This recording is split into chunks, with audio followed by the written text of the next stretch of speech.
Grace Greenwell, and this is Crash Course U.S. History.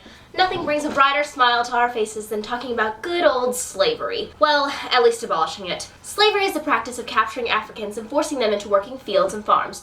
Now no, this isn't near as strenuous as working a Keebler conveyor belt. Speaking of struggling, Frederick Douglass once said, "If there is no struggle, there is no progress." But it is a dark point in American history that should be recognized.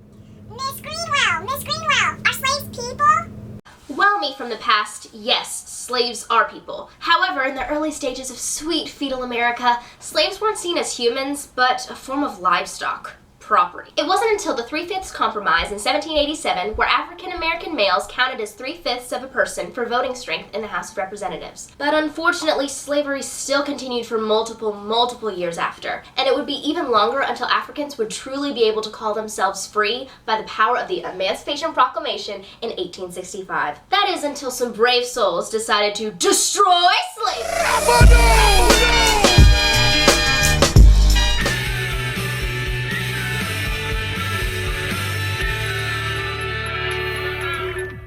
Southern white abolitionists were completely silenced by the Virginia slavery debate of 1831 to 1832, which marked a turning point by tightening slave codes and completely prohibiting emancipation.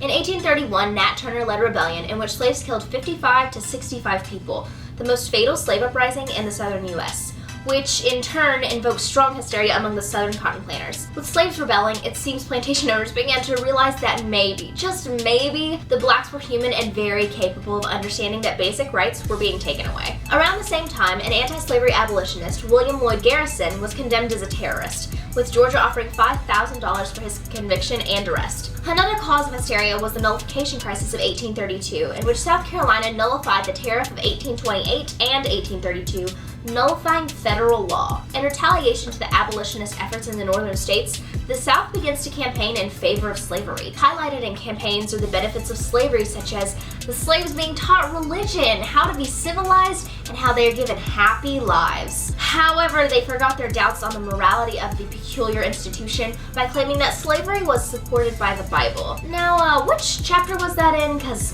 I must have missed that. The majority of slaves worked outside in the heat, as opposed to the underpaid servants that had the fear of slack times or unemployment hanging over them. Southern workers were taken care of when elderly and when sick, as opposed to those in the North who were just sent away in times of need. The majority of opposition was ignited by the differing arguments and the questioning of one another. This controversy endangered the right of free speech within the country. In 1836, Southern House of Representatives members passed a bill entitled the Gag Resolution, in which all anti-slavery appeals were required to be tabled without debate, evoking anger in Northerners such as John Quincy Adams, who repeatedly spoke out against the slave power. Southerners protested the publishing of various Northern propaganda pamphlets and drawings depicting the obscene treatment of slaves by masters. In 1835, a mob in Charleston, South Carolina, broke into the post office and burned abolitionist propaganda.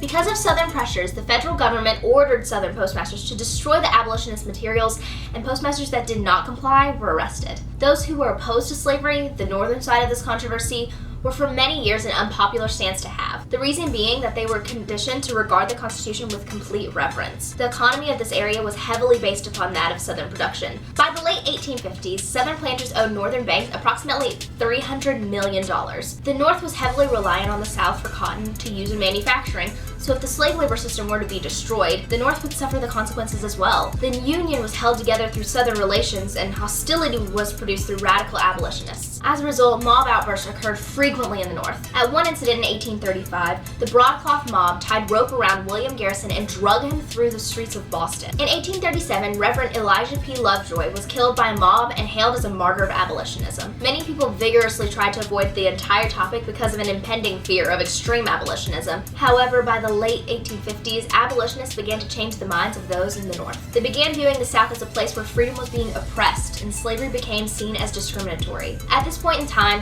most Northerners were free soilers, meaning they weren't concerned with completely eradicating slavery, but they were opposed to its western expansion. Many forms of anti-slavery literature soon began arising and adding tensions, especially Uncle Tom's Cabin and An Impending Crisis of the South. Uncle Tom's Cabin was written by Harriet Beecher Stowe.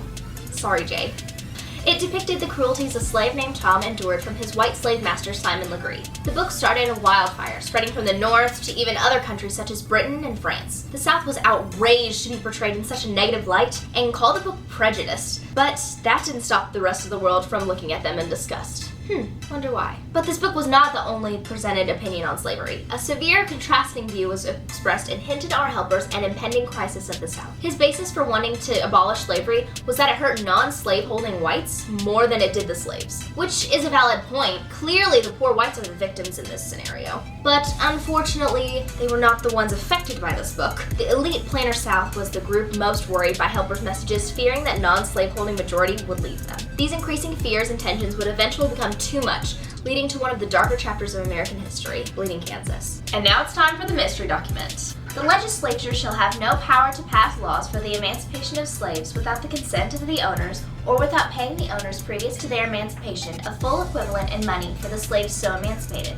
They shall have no power to prevent immigrants to the state from bringing with them such persons as are deemed slaves by the laws of any one of the United States or territories, so long as any person of the same age or description shall be continued in slavery by the laws of this state, provided that such person or slave be the bona fide property of such immigrants.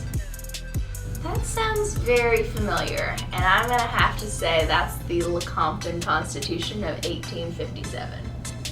Yay! Alright. Abolitionist efforts became very fierce, including Angela Grimke, who is stated for saying, "If a law commands me to sin, I will break it. If it calls me to suffer, I will let it take its course unresistingly." The fight for Kansas began when Stephen Douglas passed the Kansas-Nebraska Act, leading to free soilers and slavery advocates alike to flood into the states. While most of Kansas pioneers were ordinary settlers looking for a place to call home, a small part of the inflow was financed by northern abolitionists and free soiler groups. The New England Immigrant Company, for example, sent 2,000 people to Kansas in hopes of swinging the popular sovereignty in favor of anti-slavery. Southern spokesmen raised cries of betrayal at Senator Douglas because they had supported his Kansas-Nebraska Act with the unspoken understanding Kansas would be slave and Nebraska would be free. But with the looming presence of so-called Nebraskals, Kansas and Nebraska were both haunted by the threat of abolitionism. To put an end to the issue, Southerners took to the polls. In 1855, Kansas held its first election, which led to thousands of pro-slavery border ruffians pouring in from Missouri to vote early and often. Slavery supporters triumphed and set up their own government in Shawnee, Mission. Free soilers, outraged by the rigged election, set up their own regime in Topeka, leading to a divided state and potential for conflict. Which is exactly what happened in 1856 when pro-slavery raiders shot up and burned down the free soil town of Lawrence. In retaliation, a man named John Brown and his supporters found and hacked 5 assumed pro-slavery supporters to death, further dividing the state and leading to a congressional discussion. On the political flip side, apprehensions began to rise with the increasing push for abolitionism from the North. With the growing threat of the Southern secession, the tension could have been cut with a knife, or if you were Preston Brooks, you could beat the tension with a cane. Let's go to the thought bubble. In May 1865, Senator Charles Sumner delivered his Crime Against Kansas speech, blasting the South's efforts to extend slavery and personally attacking fellow Senator Andrew Butler. Shortly after, Butler's nephew, Congressman Preston Brooks, attacked Sumner with a cane, not stopping until the cane broke. Sumner never fully recovered from the beating. Preston Brooks angered the North, and the House voted to impeach him, but could never get enough votes, so he resigns, but runs for re-election, in which he wins by a landslide. In the South, he's hailed as a hero, and slavery supporters sent him canes to replace the one he broke over Sumner's head. As you can see, slavery is a controversial issue that erupted the passionate feelings of both the North and the South. Ironic how during presidential elections, no candidate would dare take a stand on such a hot topic. Being such a large source of tension, it isn't surprising that slavery, for the most part, sparked the Civil War. In the end, however, humanity seems to come out triumphant again, and slaves were freed after the Emancipation Proclamation. Now, it's only another long, dark phase in American history until the Civil Rights Movement began, but that's a whole nother video. I'll see you next time.